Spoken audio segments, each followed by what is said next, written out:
Hey everybody, we're back. New day, new walk, new park, and a new conversation topic. Today we're going to play a game that auto enthusiasts have played for years, where they spend time on AutoTrader looking at cars and then speccing out a what would you do with shopping list of cars at various budgets. So for those that don't know, I'm a huge auto enthusiast, so I've done this countless numbers of times. But today we're gonna do 3 rounds. The first one is gonna be for $15,000. The second one is for $40,000. The final one, we're just gonna go a little insane. We're gonna go for $120,000. So, starting with the extreme end of the budget that's way easier to deal with, we're gonna go with the big $120,000. What would I do? And the rules of the game is I need a car to do everything I need it to do. I can do multiple cars or a single car. And if I choose something like a race car, so if I was to get like a Cup Series Miata, I would need a tow vehicle and a trailer included in that budget. So it's a little double-edged sword if you want to do something like that. But let's kick it off with the big one. $120,000, what would I do? I would go and jump in the Porsche pool. So for about $80,000 to $100,000, you can get a 2015-ish 911 Carrera GTS, manual transmission, 2-wheel drive. Those cars are phenomenal. Those cars are every day. It would be my daily driver, well, daily-ish driver.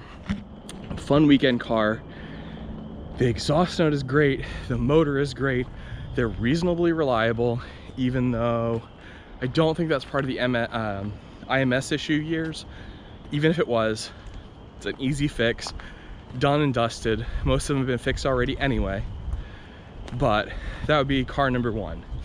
So we're gonna call it, we'll call it 80,000.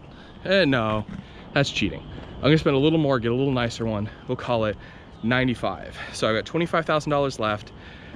I feel like, for me personally in my lifestyle, I need something that can carry bikes, that can carry people, that's good for road trips, that's quiet, comfortable, for when the 911 isn't coming out of the garage.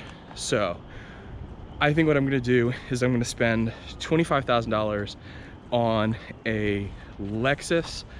This is gonna be super boring, but a Lexus RX 300, because they're reliable, they're spacious, they're luxurious, and for $25,000 I can get a recent-ish model with a low-ish number of miles, lasts forever, bulletproof, throw the bikes in, throw people in, throw dogs in, all good.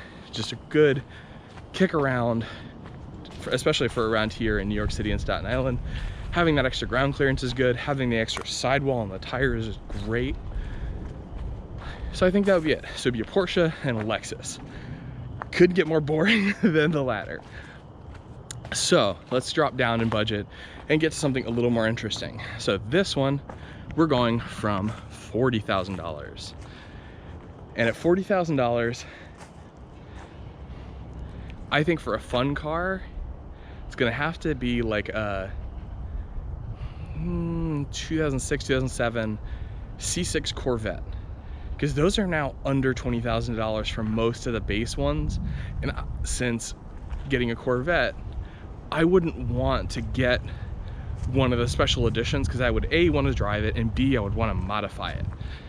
So I think I would call it $20,000 for the car, plus some additional modifications, maybe supercharger, at least a new set of tires, better brakes maybe. Brakes are probably going to be a good thing. But yeah, so we'll call it half the budget there. So for a daily driver, I looked on AutoTrader while I was walking around, and I think for about $12,000 I could get a Subaru WRX STI hatchback. That would be practical, it'd still be fun, good daily driver. I think that's going to be my number 2 car. And then to finish it out, I have $8,000. I want something that I can dedicate specifically to having fun off-road and carrying bikes, shuttling bikes, something like, I think I'm gonna go a slightly built, so suspension, wheels, Jeep XJ Cherokee. So I think you can get a 99 for about $3,000–4,000, which would leave me about $4,000 for modification. And I think that would be a pretty good 3-car garage for $40,000. So Corvette C6, Super WRX, non-STI, hatch, and a Jeep Cherokee. It's not bad. I like that. So for my last car, or for my last set of garages, this is $15,000. So here we have to be a little bit more creative in how we accomplish goals of having a fun car, practical car that suits all my needs. I think for $15,000, I would once again do 2 cars. For my fun car, here's where it's basically gonna end up being a beater car and a fun car. Fun car, I would go get a Ford I guess it would have to be Ford Fiesta ST, because you can get STs now easily in the $10,000 range, and that would leave me $5,000 for something more practical, more space inside which to carry people, bikes, etc. So that would leave me $5,000, and I think, guessing, I could probably, I wouldn't want to just go Ford again. So I think I would look towards the Japanese manufacturers, and I've got a strong feeling I could probably find, oh, this is gonna be super lame, but I could probably find a Honda CR-V from like 2007, 8-ish for about $5,000 with some miles on it. And I think that's probably gonna be the best way to get the practicality I need, get the seats and space I need in that $5,000 range. And really quickly, crossing a stream. Oh, this is gonna not go well. 1, 2, 3. And we're back. Okay. Yeah, I think that's it. Yeah, I think that nails it. So for $120,000, my dream garage would consist of a Porsche 911 GTS and a Lexus RX 300. For $40,000, my garage would consist of a C6 Corvette, a WRX STI, and a slightly built Jeep XJ. And then for $15,000, I would have a Fiesta ST and a Honda CR-V from like the mid 2000s. Yeah. Sweet. Okay, yeah, I think I nailed it.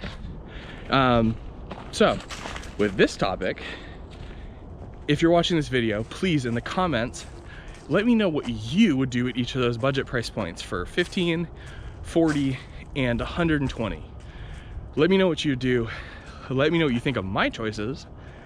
And as always, thank you for joining me. This has been Walking and Talking, episode 7. And yeah, so I'm gonna finish up my steps, and I will see you all tomorrow on tomorrow's video. Thank you. Peace. Bye. Okay, this is a little bonus video, and I'm doing this just in case there's some shenanigans up here.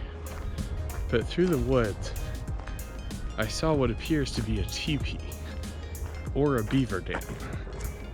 And I figure it's gonna be hilarious if I have video of me being chased by a beaver. So, I'm gonna turn this camera around as I approach, just to make sure I'm safe.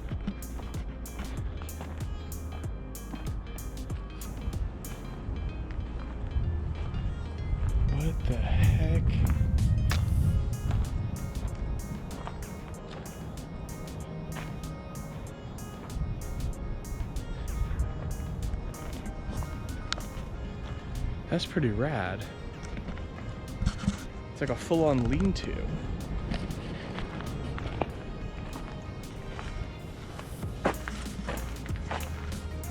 Holy crap. Yeah, it's pretty cool. Hey, and I'm not dead yet. Unfortunately, I did not get chased by a beaver. But we're gonna explore this area a little bit. Yeah, there's a little bonus. Just wanted to have this just in case something funny happened. But that's pretty cool. And so I'm gonna throw this in the video at the end. Thank you for joining me. Bye.